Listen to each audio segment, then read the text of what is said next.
Avant l'écoute de cet épisode, j'ai une question pour toi. Est-ce que tu te demandes si tu dois rester dans ta situation professionnelle actuelle ou initier du changement dans ta carrière ?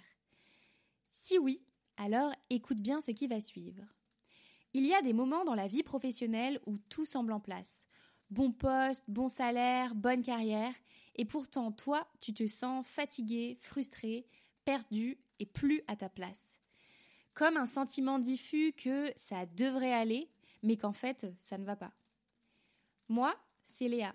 Je suis coach en transition professionnelle depuis 5 ans et je propose un accompagnement sur 4 mois, une méthode claire et structurée que j'ai appelée la méthode des 5 C, qui permet de clarifier ta prochaine étape professionnelle, reprendre confiance et calmer tes peurs, et retrouver de l'élan et surtout passer à l'action. C'est un accompagnement lucide, sur mesure, bienveillant, progressif et pragmatique. Julia, une de mes clientes, vient de terminer son accompagnement avec moi. Et voici le témoignage qu'elle a laissé à l'issue de ces 4 mois. Avec Léa, Paris réussit. Grâce à nos échanges et à sa boîte à outils magique, j'ai retrouvé ce qui me faisait vibrer, redéfini mes priorités et reconnecté avec le cœur de mon expertise. Aujourd'hui, j'avance avec plus de clarté, de confiance et d'élan. Une transition professionnelle, ça prend du temps. Donc, si tu veux impulser du changement concret d'ici le début d'année 2026, c'est maintenant qu'il faut aborder le sujet sérieusement. Le lien pour découvrir mon accompagnement est dans la barre de description de cet épisode. Et si ce que je viens de dire résonne particulièrement en toi, suis cet élan. À bientôt.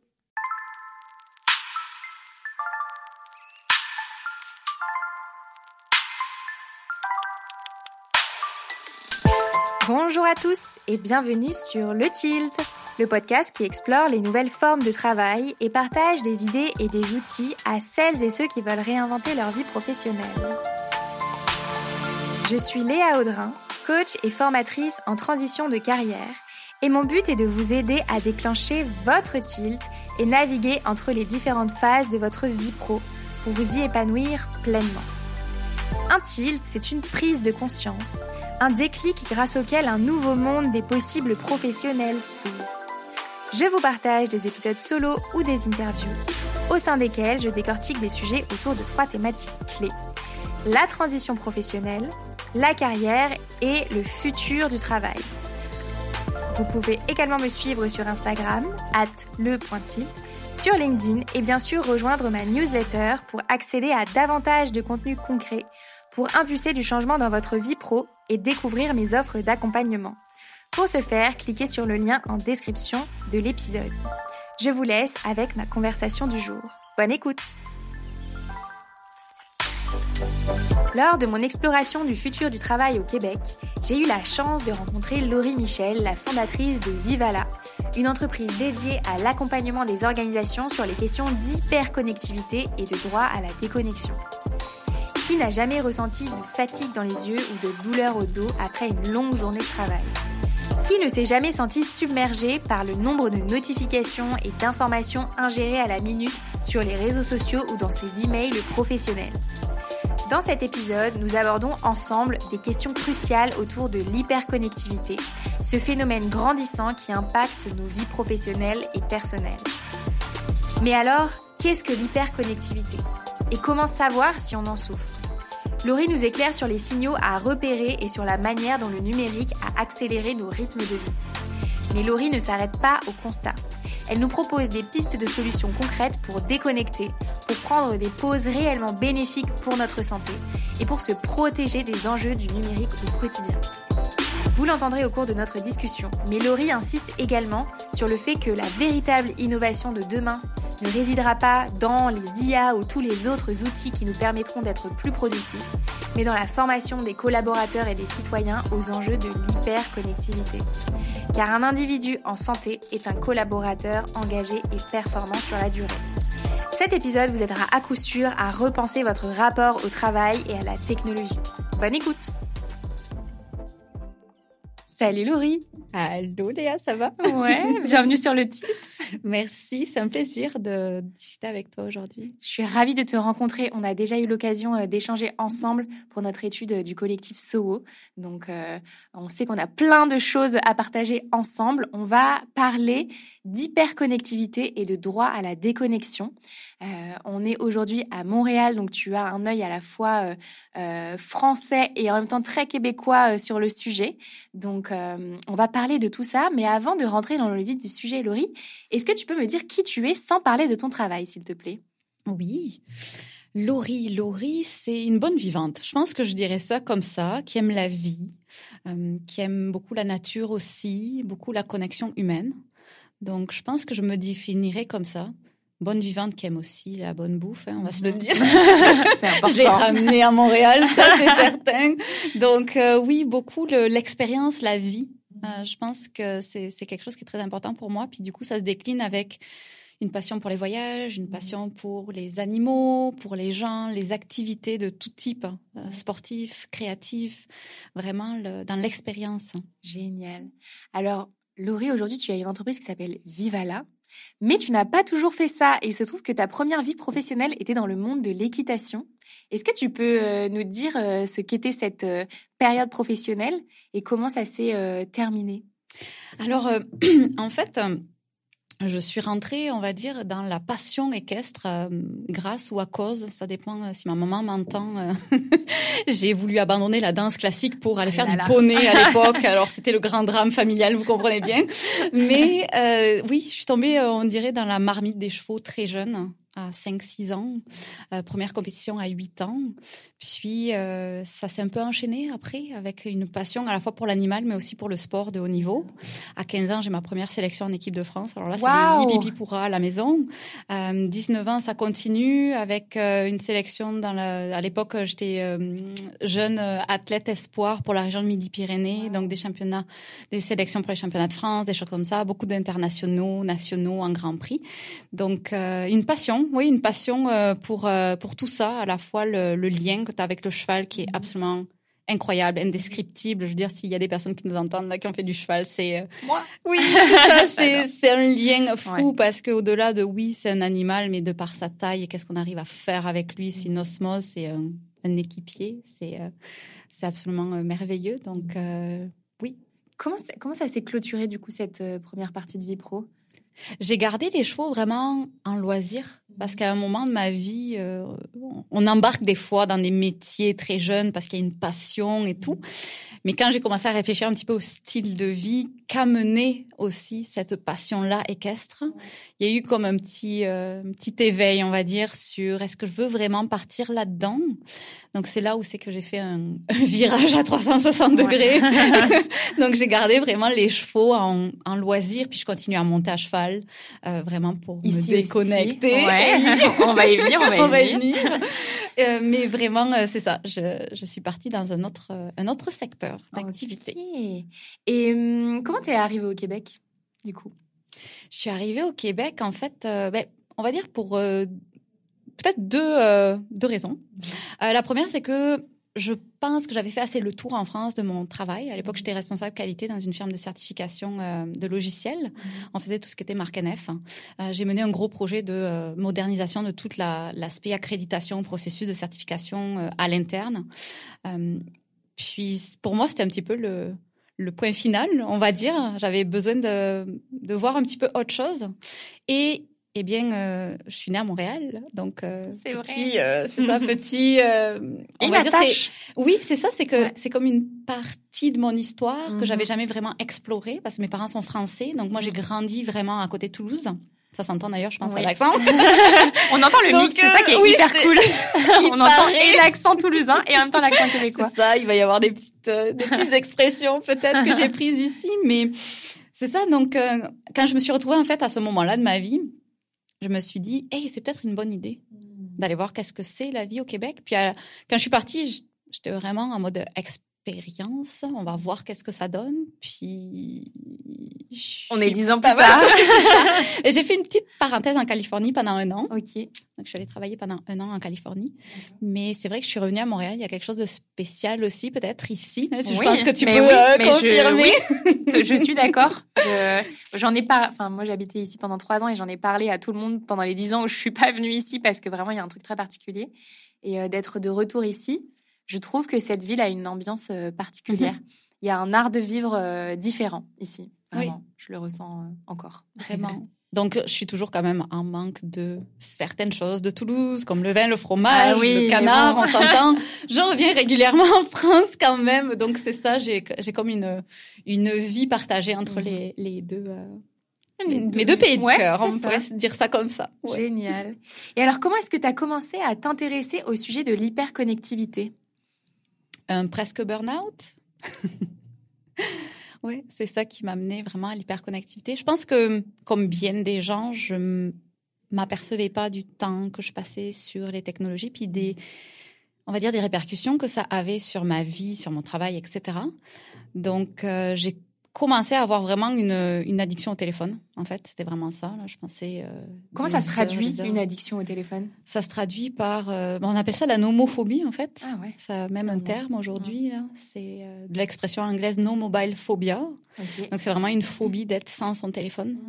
Donc, impossible de s'en séparer physiquement, toujours un besoin de l'avoir proche de soi. Puis, 70% de la population souffre de nomophobie. Donc, c'est quand on commence à l'emmener aux toilettes, même pour 2 secondes. C'est ça. Donc, des fois, on se dit, ah oui, mais moi, c'est parce que si. Oui, mais moi, c'est parce que ça. Non, c'est parce qu'il y a un enjeu avec ça. Donc, je te dirais que dans un premier temps, ça a été ça. Puis, cette addiction, en fait, s'est transformée en heures excessives personnelles, mais aussi avec des problématiques vis-à-vis de mon travail, parce que la disponibilité constante, parce que plus de temps de pause, parce que, moi, j'appelle ça la culture du sans-repos, un petit peu, là. On embarque, en fait, dans un cercle qui fait que la technologie nous permet d'être constamment en action vis-à-vis du travail. Ouais. Puis tout ça a fait qu'à un moment, j'ai failli faire un épuisement. Ouais. Toi, tu l'as ressenti comment, justement, cette overdose de téléphone, de connexion ? En fait, c'est ça qui est vraiment particulier, c'est qu'on me l'a fait remarquer. C'est-à-dire que pour moi, c'était normal. On est aussi dans une culture un petit peu de...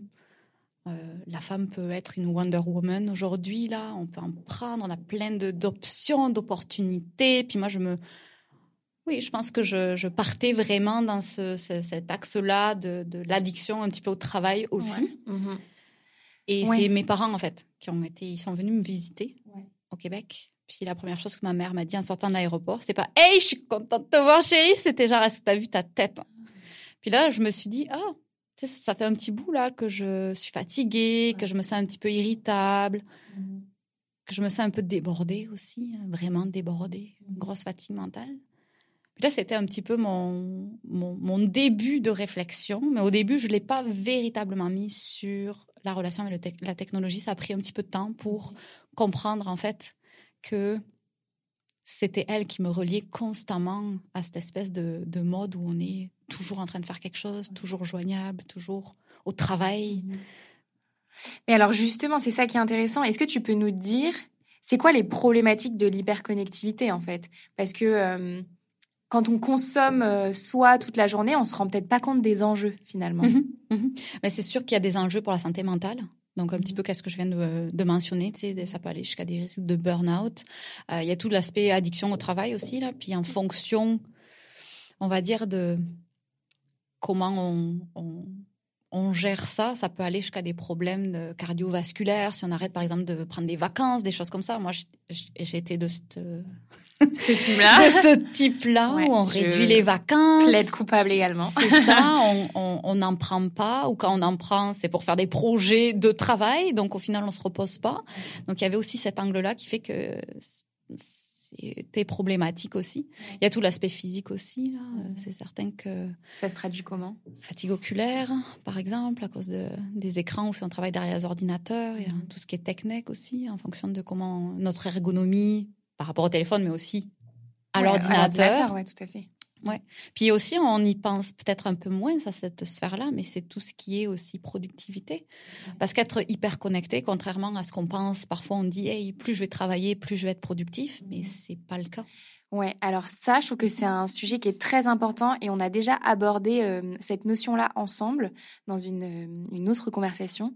Pourquoi on pense que être derrière son ordinateur, c'est être productif, alors que finalement, on le sait tous et toutes, que c'est pas parce qu'on est 8 heures derrière notre ordinateur qu'on produit pendant 8 heures. Pourquoi on se comporte comme ça? Je pense qu'il y a un côté culturel un petit peu dans les environnements de travail quand même, que notre travail se passe sur l'ordinateur. Donc, au final, on doit aussi réfléchir sur l'ordinateur. Alors que je suis prête à parier que la moitié de vos idées, vous les avez quand vous êtes dans votre douche, peut-être. Ça, c'est sûr. Moi, je prends pour le tableau blanc de la douche. Ouais. C'est souvent à des moments, en fait, où notre cerveau, il est en mode off, c'est-à-dire qu'on ne le stimule pas. Puis, il y a une espèce de croyance où on doit toujours le stimuler aussi. La technologie nous permet de toujours le stimuler aussi, alors que ces moments, en fait, de calme nous permet souvent d'avoir nos idées, d'avoir... C'est quoi le mécanisme derrière ça? Qu'est-ce qui fait que quand on décroche, c'est là finalement on a les meilleures idées? Parce que notre cerveau est en train de traiter les informations, mémoriser peut-être qu'est-ce qu'on lui a envoyé comme information. On arrête de le stimuler. Il a besoin de calme. Il y a plein d'études scientifiques qui mettent en avant ce temps-là de pause, d'arrêt, de stimulation du cerveau pour permettre en fait de laisser la place au cerveau d'aller en fait chercher par rapport à qu'est-ce qu'on a eu comme événement, qu'est-ce qui s'est passé, quelles pensées on a eues. Donc, c'est dur, je trouve, ce moment de frottement où on est derrière son ordi et on se dit il faut que j'avance, il faut que j'avance, il faut que j'avance. Et on sait qu'on a besoin d'une pause. Et se l'autoriser, se le permettre, c'est très compliqué. Qu'est-ce qui fait que dans les organisations, on n'a pas encore pris conscience de l'importance de ces moments de déconnexion? Je pense que c'est notre rapport à la pause qui est problématique aujourd'hui dans les cultures de travail. C'est-à-dire qu'on voit encore la pause comme quelque chose que, quelqu'un va prendre une pause assez un paresseux. Ici aussi, c'est vu comme ça aussi. Dans certaines organisations, oui. Oui.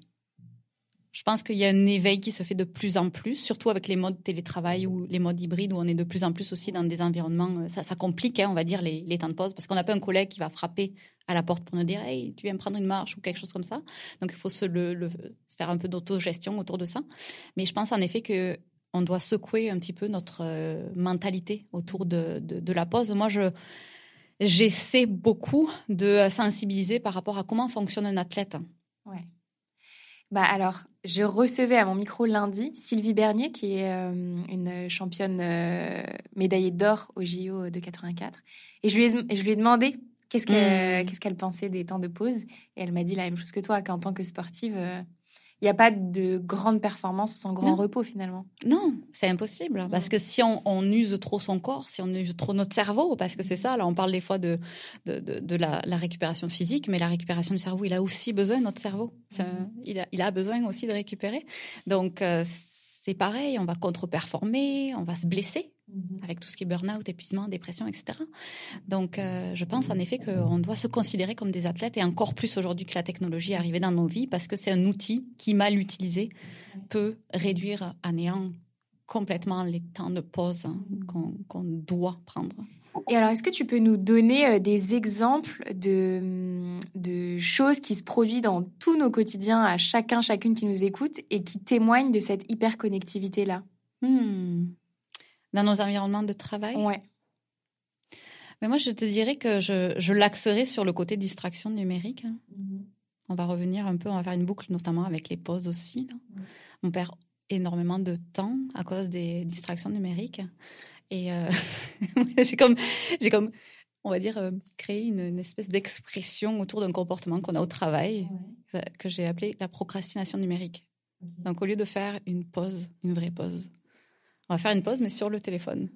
Donc en fait, on ruine complètement notre instant de pause. Et pire que ça, on prend de l'énergie à notre cerveau pour la suite, en fait. Donc, en plus de ça, on peut avoir notre humeur qui change en fonction de qu'est-ce qu'on va consommer. Donc ça, c'est quelque chose qui revient très souvent. Je veux dire, c'est 28% de perte de temps dans une journée de travail à cause des distractions numériques. Donc ça, c'est...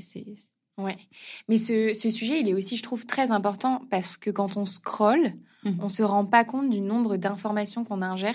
J'étais dans le RER pour aller à mon bureau un matin Et j'observais le comportement d'une dame sur son téléphone qui était à côté. Elle était sur Facebook et en 3 minutes, elle a pris une pub pour un aspirateur, des nouvelles du Hamas, qu'est-ce qui se passe en termes de politique et est-ce que tu veux pas te faire les ongles demain? Enfin, je disais, mais en fait, on est complètement zinzin. Et je le vis aussi tous les jours, mais de l'observer comme ça... de l'extérieur, je dis, waouh, c'est violent en fait. On est bombardé d'informations. En moyenne, je crois que c'est 100 000 mots qu'on a à gérer dans une journée avec Internet aujourd'hui en seulement 24 heures. C'est énorme. C'est énorme. Et on a des outils aussi, faut le dire, qui ont été conçus aussi pour nous attacher, pour capter notre attention. Donc, cette espèce de consommation des plateformes comme les réseaux sociaux sont conçus pour vraiment nous garder en ligne. Donc oui, il y a plein d'informations parce que c'est de cette façon-là qu'on va garder la personne avec nous, qu'on va faire de l'argent, puisque c'est exactement le modèle qu'il y a derrière ces plateformes-là. Et donc oui. Et dans le cadre du travail, alors qu'est-ce qui fait qu'on est toujours ramené au travail finalement? Même quand on rentre chez soi le soir et on se dit, bon, ça y est, ma journée est terminée, bah, finalement, on est encore connecté. Comment ça se passe? Quoi les mécanismes? Il y a plusieurs angles, en fait. C'est certain qu'on a créé des automatismes autour des outils numériques.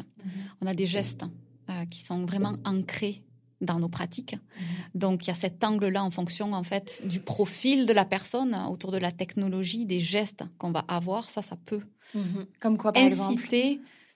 tu gardes ton téléphone sur toi le soir. Puis, tu es juste à un courriel professionnel. Un email, pardon, je vais le traduire en courriel, en mode français. C'est très bien, tout va bien. Je suis bilingue québécois-français. T'as vu, je me suis reprise. J'ai une bonne base, t'inquiète pas. Donc c'est ça. On peut très facilement se retrouver en fait à traiter un message de la sphère professionnelle. On va juste voir qu'est-ce qui s'est passé. On est juste à un clic, puis on rembarque, puis on décroche jamais. Ouais, c'est ça qui est dingue. Une notification Slack, un courriel qui arrive. Après, il y a l'environnement aussi, l'organisation, la culture d'entreprise. C'est certain que ça va jouer aussi en fonction du secteur d'activité, la taille d'entreprise, la maturité. Qu'est-ce que tu observes, toi, comme travers, entre guillemets, de l'hyperconnectivité dans les organisations que tu accompagnes ou au sein desquelles tu interviens? Je dirais qu'il y a 2 enjeux. Il y a l'enjeu individuel, parce qu'on s'entend que l'hyperconnectivité, j'aime, moi, le découper en 3 axes. J'appelle ça le bien-être numérique, là, pour bien comprendre. Il y a le bien-être numérique individuel, donc la personne, comment elle gère sa technologie, à la fois individuelle, mais aussi pro. Ensuite, tu as l'axe organisationnel, donc la culture d'entreprise, les personnes qui la composent, les interlocuteurs externes aussi. Donc, tout ça fait que ça crée, on va dire, une façon d'utiliser la technologie, une relation à la technologie par rapport à l'entreprise.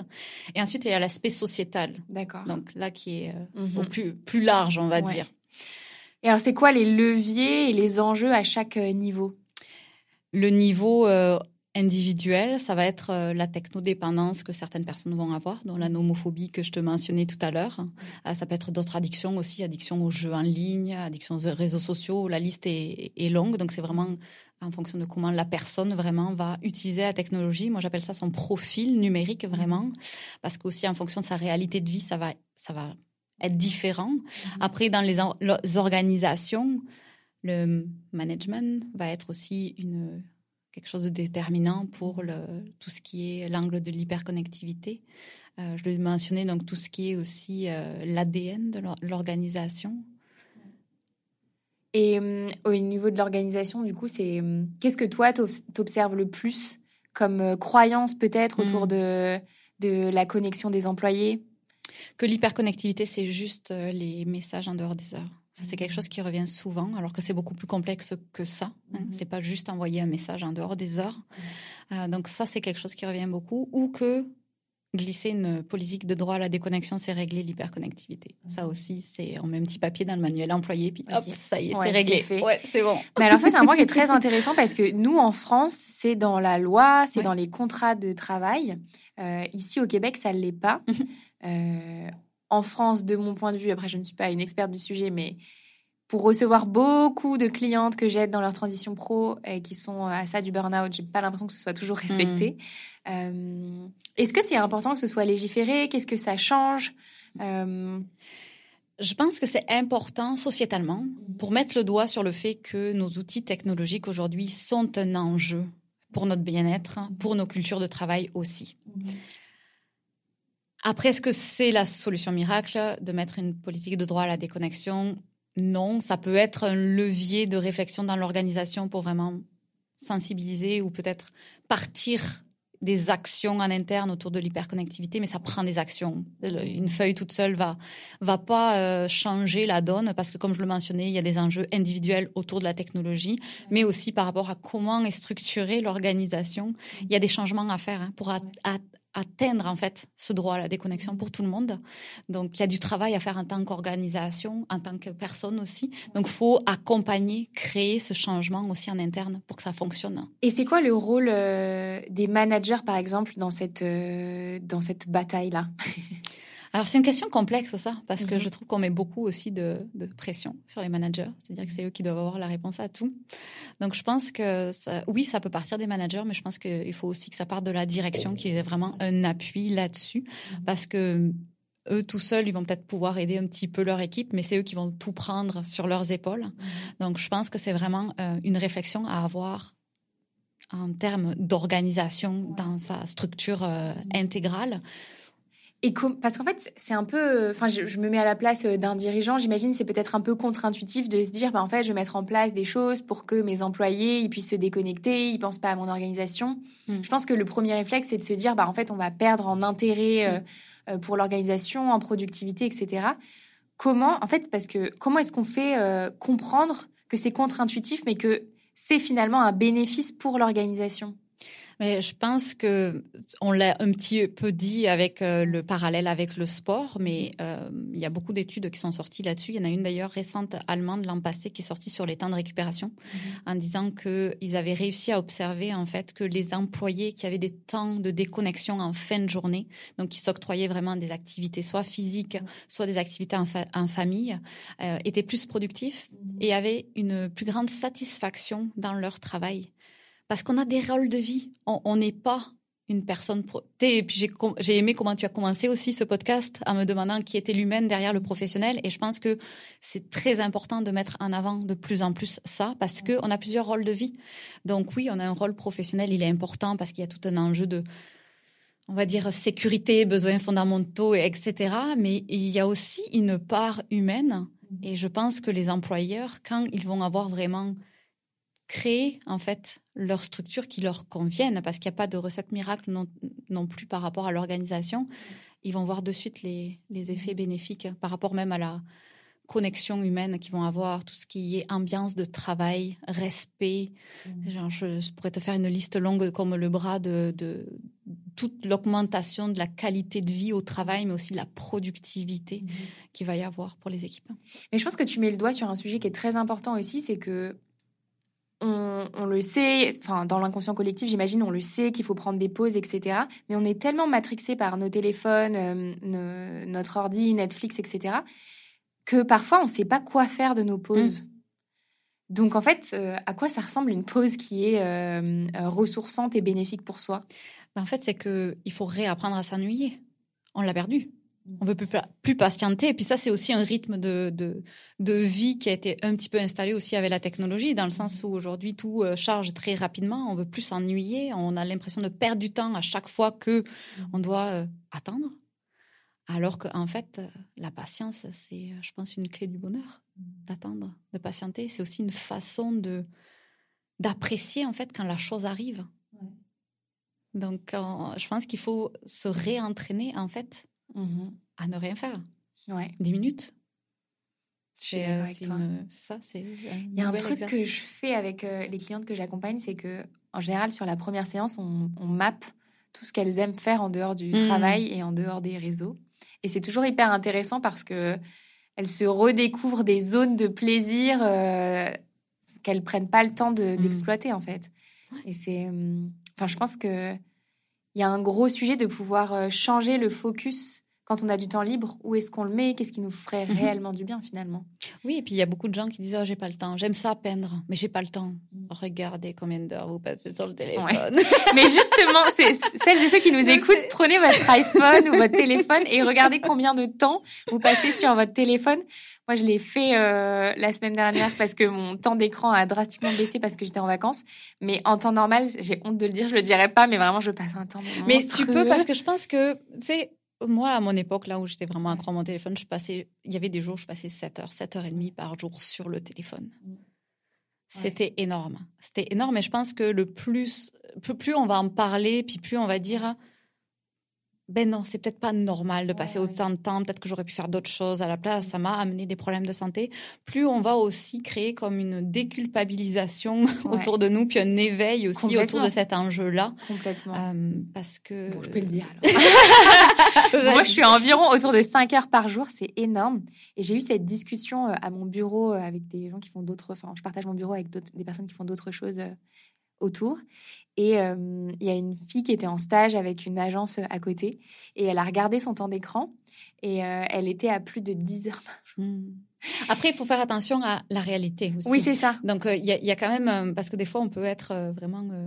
horrifié par le temps d'écran, mais c'est aussi de regarder qu'est-ce qu'on fait sur l'écran. C'est certain que si on passe 5 heures sur les réseaux sociaux, ça peut être problématique parce qu'au-delà de 30 minutes, dans les études, il y a des problèmes de santé mentale, au-delà de 30 minutes sur les réseaux sociaux, certaines plateformes. Après, si c'est pour faire peut-être 2 heures d'activité, 2 heures de méditation... Là, en fait, et je pense que justement, c'est ça qui lui a fait prendre conscience. Elle a été choquée quand même. Hein. Oui, elle, d'ailleurs, elle a fait une détox Instagram et TikTok. C'est marrant, elle m'en a parlé il y a pas longtemps. Pendant des semaines après, elle regardait beaucoup YouTube, en fait. Et elle rentre chez elle, elle prend le RER, elle rentre chez elle, elle regarde YouTube. Mais c'est vrai que les chiffres sont importants parce que des fois, on se dit, mais en fait, 5 heures sur 24 hors de mon temps de travail. Oui. Mais... c'est terrible, quoi. C'est presque triste, quoi. Quand je regarde mes temps, je suis là, mais fais autre chose. C'est pas possible. Mais je pense qu'effectivement, il y a un gros sujet de savoir quoi faire d'autre et se donner les moyens de rien faire. Ouais, ou rien faire. Rien faire aussi, parce que c'est ça, on est aussi dans une société où il faut avoir des to-do dans toutes les sphères de notre vie. Donc, avec les amis, avec soi, avec le travail. Donc, on est to-do. Le vendredi soir, paf, la to-do de la fin de semaine. Stop. On a aussi le droit de... Moi, il y a des week-ends où j'ai fait rien. Puis quand on me demande, t'as fait quoi? Rien. Mais ça, c'est dur, tu vois. Je trouve que c'est pas toujours bien vu, tu vois, l'oisiveté. Oui, parce qu'il y a aussi une pression peut-être avec les réseaux sociaux aujourd'hui où on partage tout ce qu'on fait. Donc, si on n'a pas d'activité à partager pendant le week-end, est-ce que notre vie, elle est vraiment chouette? Ouais, c'est vrai. Donc, je pense qu'il y a un détachement aussi, il y a un travail à faire aussi sur soi vis-à-vis de est-ce qu'on vit pour soi ou est-ce qu'on vit pour les autres? Ouais.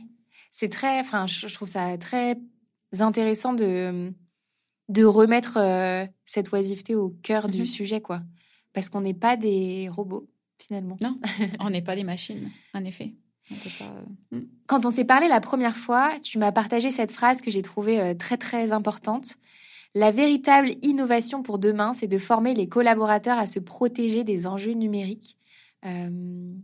Pourquoi? Mais parce que je pense aujourd'hui, avec la façon dont le monde est connecté, et nos milieux de travail aussi, le bien-être numérique est une compétence. Ça devient une compétence de savoir maîtriser la technologie, de savoir accéder à des temps de repos. C'est primordial pour notre productivité, pour notre santé. Il y a de gros problèmes de santé mentale qui sont en augmentation. Je pense que c'est pas mal lié. On a sorti un livre blanc là cette semaine. On a sondé 183 employés dans une dizaine d'organisations ici. Et la fatigue mentale est en tête des problèmes de santé liés à la connectivité. Donc, je pense en effet que ça devient primordial aujourd'hui de vraiment le considérer comme une compétence pour pouvoir outiller, parce que c'est ça. On parle beaucoup de politique, de procédure, mais ce qui fonctionne vraiment, c'est de créer un éveil aussi vers les personnes. Parce que moi, on serait arrivé avec une politique de droit à la déconnexion il y a quelques années, j'aurais continué à me connecter. Parce que je n'aurais pas compris vraiment l'impact. Parce que quand des fois on est dans sa petite roue, là, ça prend un peu un électrochoc pour s'en sortir. Et c'est quoi les outils du coup que tu proposes toi pour pouvoir y parvenir? Oui, alors il y a différents, on va dire ça dépend qui, quoi, tout ça. Pour les organisations, c'est beaucoup de la formation. Ouais. Donc que ce soit sous format de team building, que ce soit conférence, que ce soit donc des formations plus ou moins longues. On va en fonction du nombre de personnes aussi, participatives ou pas, pour vraiment créer cet éveil. Puis aussi donner des outils, parce que c'est ça l'enjeu aussi. Ok, on doit se déconnecter. Ok, on doit mettre en place de saines habitudes numériques. Mais par où je commence? Ouais. Donc il y a cet enjeu-là aussi d'accompagner les gens en leur donnant des outils qu'ils vont pouvoir utiliser jusqu'à créer vraiment leur recette qui fait que ça va les aider au quotidien. Je suis curieuse de savoir, c'est quoi les réflexions que tu as le plus dans les formations que tu donnes ou les questions que tu as le plus souvent dans tes conférences? Je te dirais qu'il y a un aspect culpabilité qui revient souvent. Culpabilité vis-à-vis de la déconnexion, en fait. À l'histoire de l'idée de ne pas être joignable pour les autres. Donc ça, c'est quelque chose, c'est une grosse pression qu'il y a beaucoup parce que tu as un téléphone, tu es joignable. Pourquoi tu réponds pas? Mise à disposition. C'est juste un message. Donc il y a toute cette notion-là qui est vraiment qui revient souvent, la culpabilité. Je dirais qu'elle est des fois plus élevée chez les managers.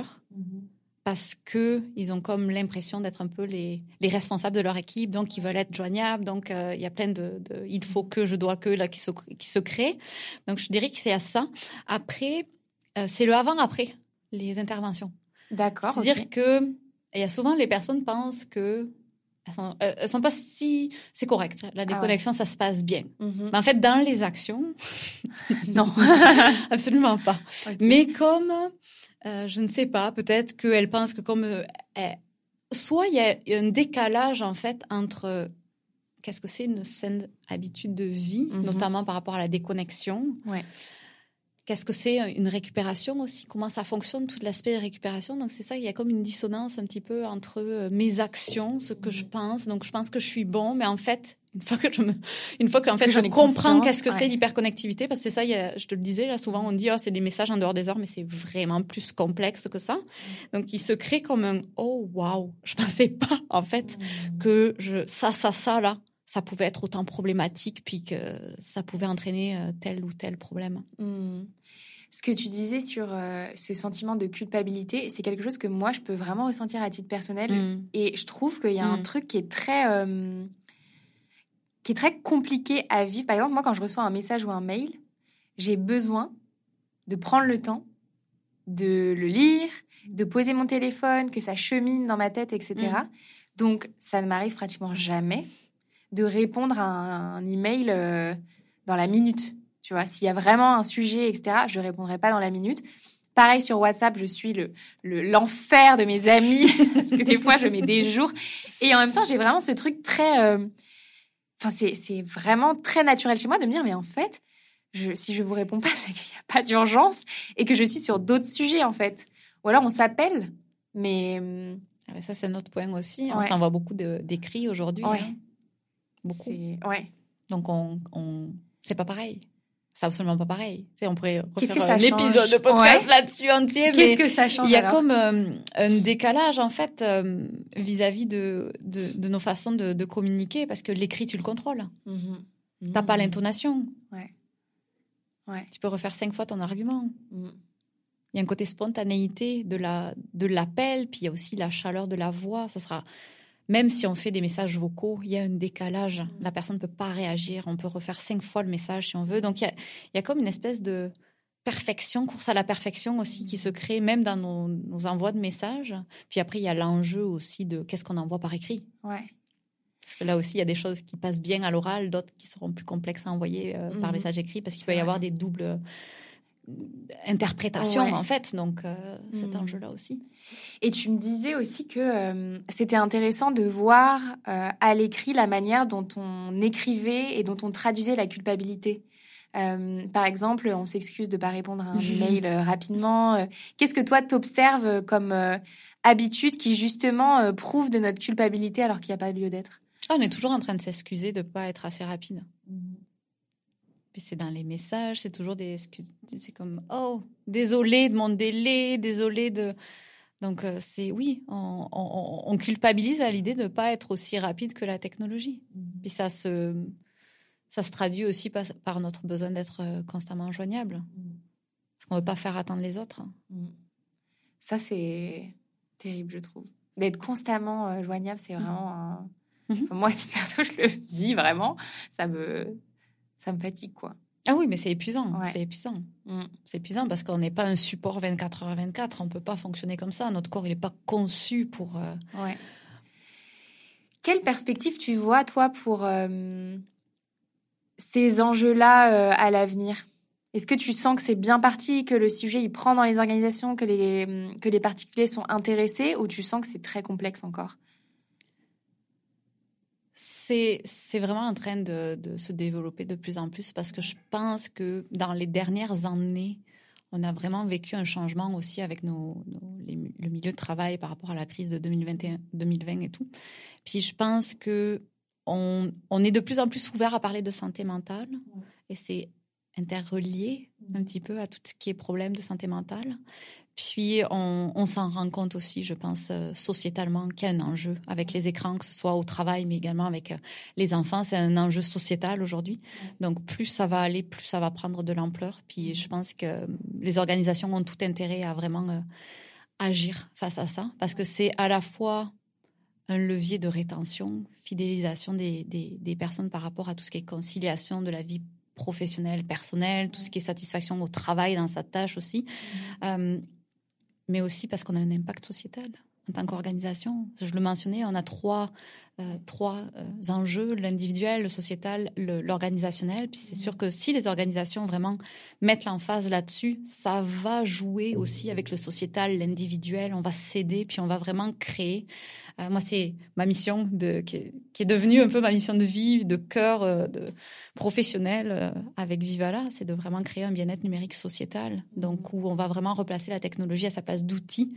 On va plus la mettre sur un piédestal. Elle va vraiment venir nous aider constamment au lieu de nous aspirer. Puis parfois, quand on perd contrôle, être néfaste pour nous. Et est-ce que au Québec, ce que tu proposes, est-ce qu'il y a beaucoup d'offres, de personnes qui en parlent, ou tu sens que tu es encore un peu dans une niche? Non, pour l'instant, je suis vraiment...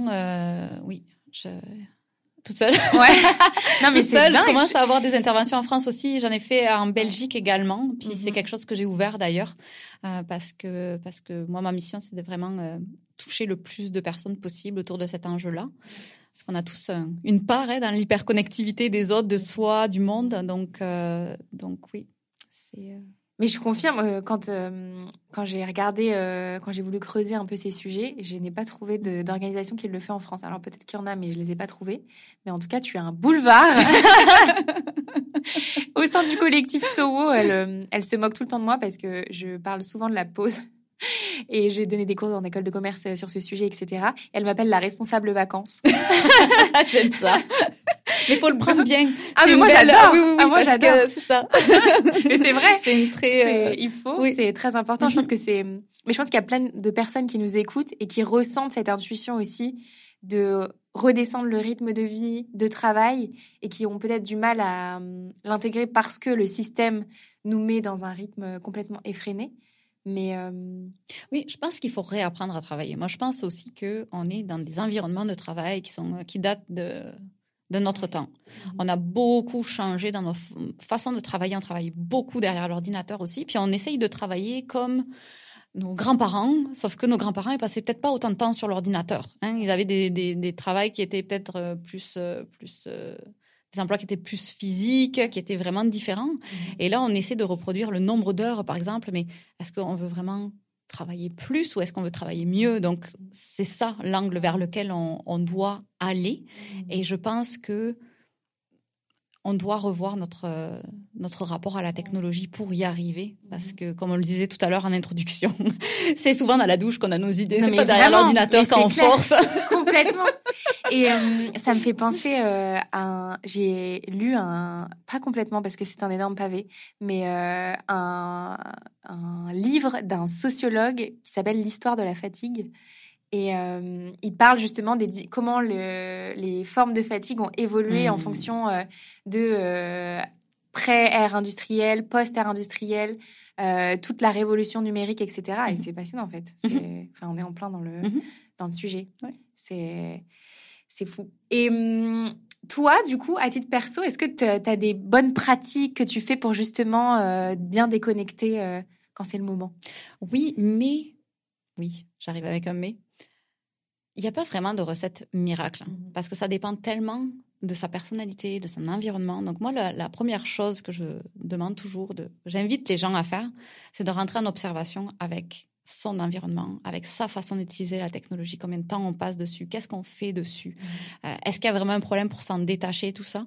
Parce que oui, il y a des bloqueurs d'applications, oui, il y a des petites choses qu'on peut mettre en place, mais on est toujours en mesure de tricher. Donc, tant qu'on n'aura pas fait vraiment le travail de réfléchir le pourquoi on se connecte, pourquoi c'est difficile de se déconnecter du travail, est-ce que c'est parce que il y a une mauvaise organisation au travail, est-ce que c'est parce qu'il y a de la pression par rapport... Donc, vraiment à réfléchir à son environnement pour pouvoir en fait mettre le doigt sur les irritants et faire en sorte de mettre en place des pratiques qui vont vraiment fonctionner sur du long terme. Oui, il n'y a pas de recette miracle, il faut analyser sa propre situation. Exactement. Mais parce que je pense que, tu sais, s'il y avait des recettes miracles, on a un mode avion, on a on n'aurait plus de problème aujourd'hui. La connectivité. Bon.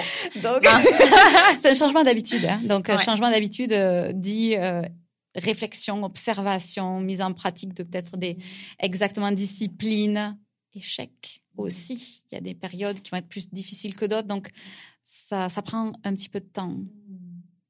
Est-ce qu'il y a un sujet ou une question qui te semble importante sur ces sujets-là que je ne t'ai pas posé et que tu aimerais qu'on aborde? Je pense qu'on a fait quand même un bon tour. Tu as fait un travail remarquable. Moi, j'adore ce sujet. On va aller boire une bière et on va s'en parler. Peut-être que je te dirais une observation moi, que j'ai fait vis-à-vis de mon côté français versus Québec, qui est un petit peu plus Amérique du Nord, où peut-être il y a on va dire une culture qui est très forte du travail ici. Le statut professionnel est très, très fort. Donc, c'est certain que ces personnes qui ont, on va dire, cet attachement au travail peuvent aussi avoir des problèmes de déconnexion, on va dire, plus élevés, peut-être du travail vis-à-vis de d'autres. Mais de ce que j'ai comme quelques organisations en France aussi avec qui j'ai collaboré, puis c'est pas mal des problématiques qui sont également ouais, je pense en Europe. Aussi. Mais est-ce que tu dirais qu'ici, il y a un peu une influence American Dream? Ah oui, c'est sûr. Oui, complètement. Oui, vraiment.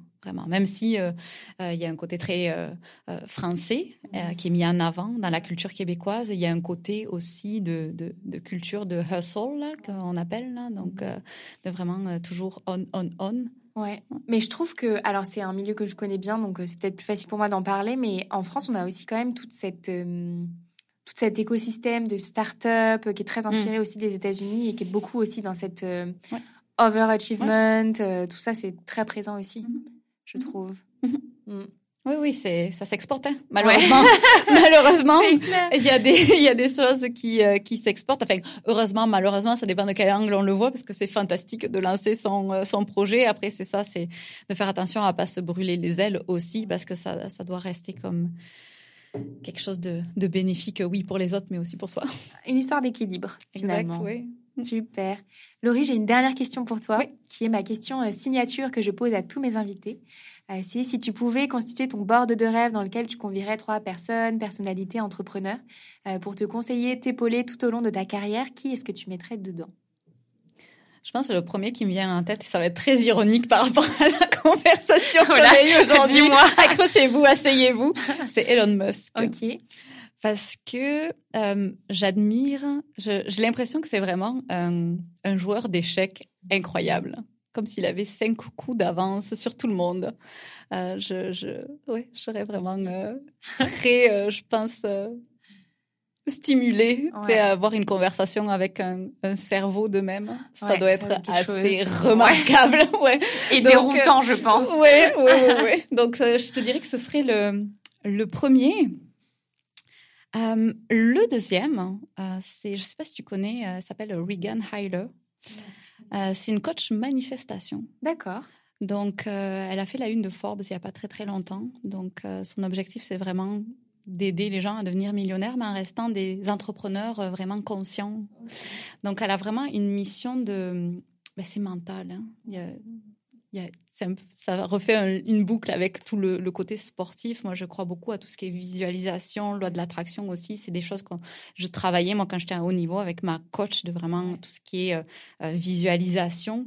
Puis c'est un petit peu ça. Puis je la trouve vraiment très, très inspirante parce qu'elle amène un autre angle aussi de travail sur son entreprise, un petit peu différent des modes faites ci, faites ça en mode business. Là, elle est vraiment plus sur le travail sur soi, puis aussi tout ce qui est peut-être attitude positive. C'est une personnalité que j'aime beaucoup. Un troisième. Pas facile, hein, cette question. Bon, en général, les gens prennent 1 ou 2 minutes pour réfléchir, donc tu peux... C'est ça. Le troisième, mais c'est sûr que j'aurais aimé comme citer un sportif. Là, je ne sais pas si j'aurais un nom qui me vient, mais tu sais, comme le côté mentalité, la force que les sportifs de haut niveau ont. Vis-à-vis de, c'est un peu ça l'entrepreneuriat aussi, des montagnes russes, du plus, du moins, puis c'est des choses que tu vis aussi avec le sport beaucoup. Tu gagnes le lendemain, tu chutes ou ça se passe pas bien, tu perds, tu te blesses, etc. Et puis c'est aussi un beau parallèle avec la vie aussi, parce que la vie, dans sa globalité, c'est ça aussi. Donc, je pense que ce serait un sportif que j'irais chercher pour cette troisième personnalité. Top. Laurie, vraiment un grand merci pour cette super discussion. J'espère que ça aura un super écho chez nos auditeurs et nos auditrices. Et puis, on vous souhaite une bonne pause. Bonnes vacances à toutes celles et ceux qui nous écoutent. À bientôt. Merci beaucoup d'avoir écouté cet épisode du Tilt avec Laurie Michel. J'espère qu'il vous aura aidé à mieux comprendre les enjeux de l'hyperconnectivité et que vous aurez trouvé quelques clés pour préserver votre santé. Et comme vous êtes encore là, à m'écouter, c'est certainement que cet épisode vous a plu. Si c'est le cas, vous pouvez noter l'épisode et le podcast sur Apple Podcasts et Spotify. Mettez 5 étoiles et un commentaire sympa. C'est le meilleur moyen de m'aider à faire rayonner le Tilt. Merci beaucoup et à bientôt.